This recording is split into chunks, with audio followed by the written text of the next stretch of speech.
A las 7:49 de la mañana estamos en contacto con Agapito Blanco, concejal de la ciudad de Rosario, de Cambiemos, que ha tenido la deferencia de atendernos. ¿Cómo estás, Agapito? Buen día para vos. Hola, buen día, Antonio. Muchísimas gracias por la oportunidad. No, al contrario, gracias a vos. Ayer justamente hablábamos de este tema, no pudimos establecer contacto, lo hacemos hoy. Tema de inquilinos, ¿no? Usted ha presentado una iniciativa al respecto, ¿se estará debatiendo hoy, estimo, este proyecto?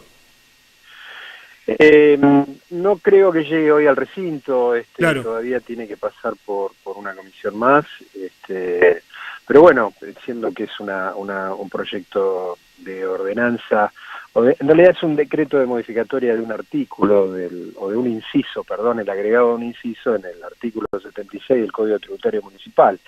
Esto surge a raíz de un camino que hemos iniciado de empezar a revisar todo lo que tenga que ver con ordenanzas, con códigos tributarios y ver en qué lugar se puede empezar a modernizar de alguna manera lo que es la estructura administrativa del municipio.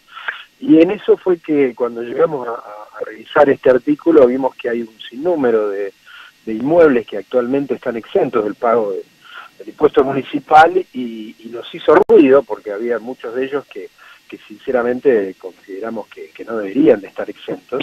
Claro. Y entonces empezamos a ver que sí había otros que probablemente sean pasibles de este beneficio, había cuenta sobre todo de la coyuntura, sobre todo de estas situaciones que en algunos sectores se complican en términos económicos, y vimos esta posibilidad, vimos que había un universo de inquilinos que estaban, digamos, dentro de lo que es la base de la pirámide del universo de los contratos de alquiler, que podíamos echarle una mano, o una pequeña mano, pero que en el todo suma, sobre todo teniendo en cuenta que también se logró reducir la carga municipal dentro de lo que son las facturas de gas. Bueno, esto va un poco Claro. también en línea con eso, para aquellos inquilinos que cuyos ingresos y de su grupo familiar no supere 2 veces el salario mínimo vital y móvil, y el alquiler tampoco supere el 40% de esa sumatoria, que se le pudiera eximir del pago del impuesto municipal.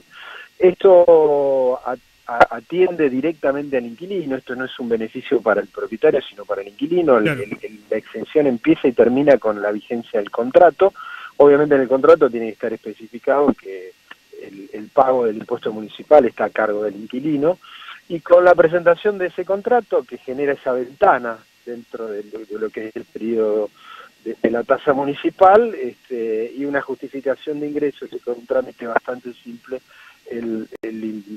el inquilino pudiera adherirse a este beneficio. Así que un poco ese es el espíritu de Del lo que hemos proyecto. intentado hacer. Y hablando con gente que alquila, que hoy la mayoría de las personas en Rosario alquilan, ¿no? Porque esa es una particularidad de la clase media. Aquí la Argentina, históricamente, no históricamente, pero en algún momento sí, en la época del peronismo, en la época incluso de los años 50, 60, hasta no hace mucho tiempo, las personas podían tener una vivienda propia, quizá no la mejor, pero una vivienda más o menos accesible, pagándola a largo plazo.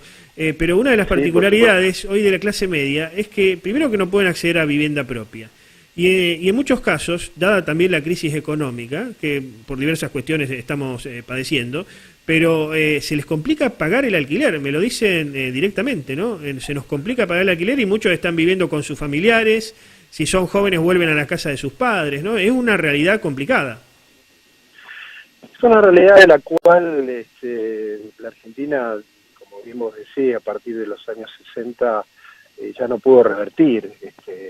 Que tiene que ver con múltiples factores. Obviamente el económico es lejos el más importante o el mayor de los culpables, ¿no? de esta realidad.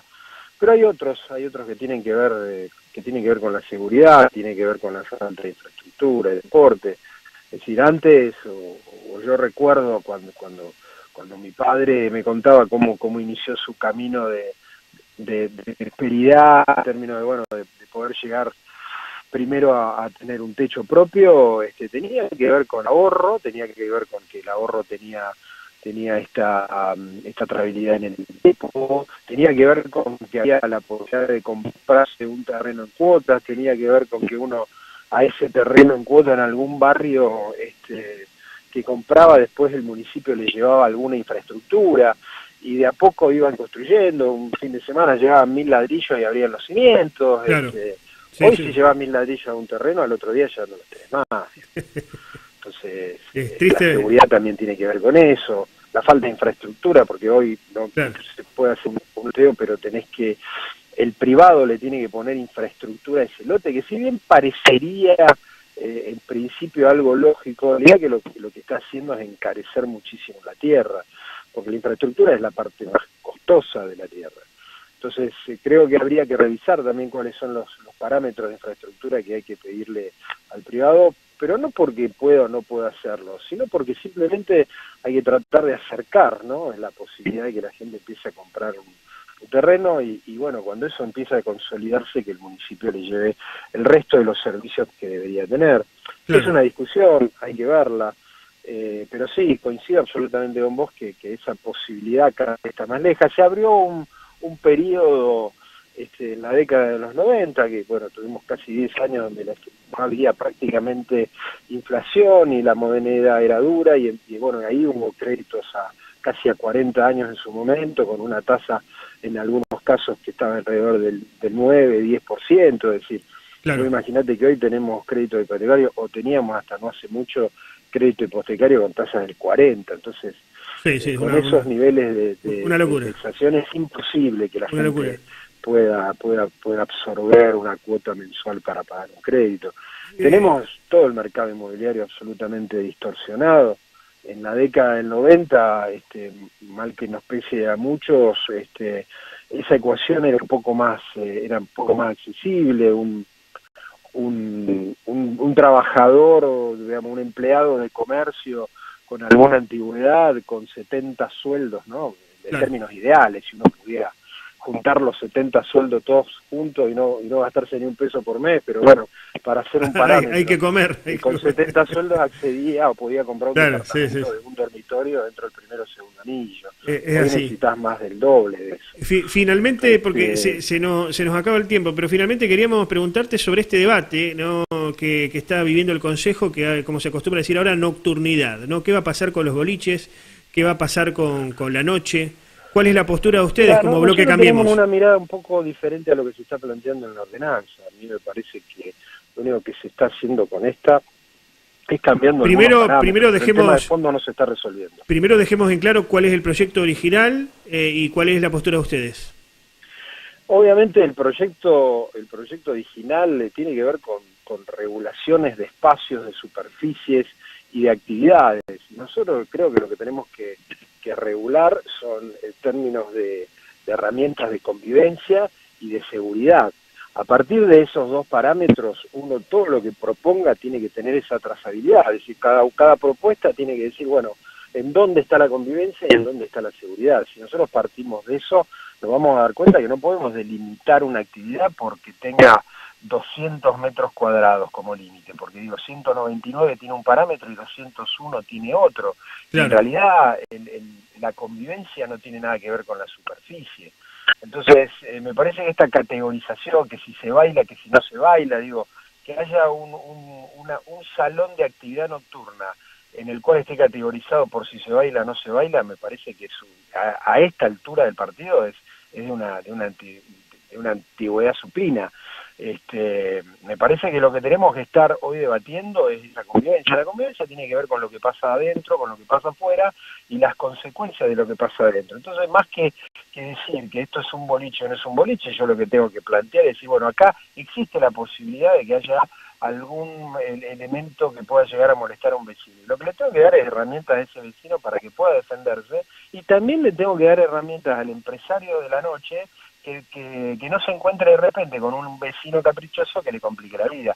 Y esto lo tenemos que hacer en términos de decir, bueno, estas son las reglas claras.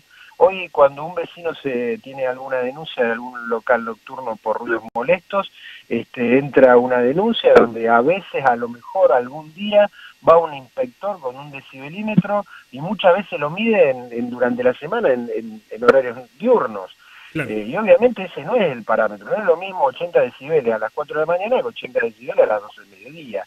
Entonces acá lo que tenemos que hacer es decir, bueno, tener mediciones bidireccionales de una ventana de tiempo de 90 días, donde yo le pongo un aparatito del lado del vecino, un aparatito del lado del boliche, que estén conectados, y hago una medición durante 90 días y veo cuál es el rango de lo que está ocurriendo. No, pero Y además... después voy, miro, tomo el registro y digo, claro. bueno, mira, esto está pasando así.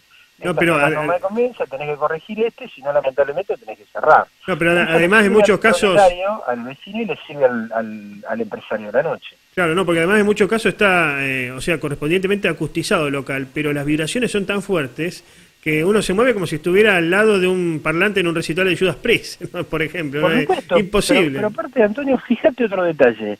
La ordenanza plantea en algunos casos, no en todos los casos, en algunos casos, sobre todo esto que te decía de la superficie, es decir, 199 metros no le pedimos determinadas cosas y 201 sí, pero vos fíjate que el periodo o mejor dicho, el registro de posesión, que es porcentual, o sea, no necesitas tener el 100% de la autorización de los vecinos, sino que una mayoría, o sea que hay algunos vecinos si no están de acuerdo, si los otros están de acuerdo, el boliche se abre igual.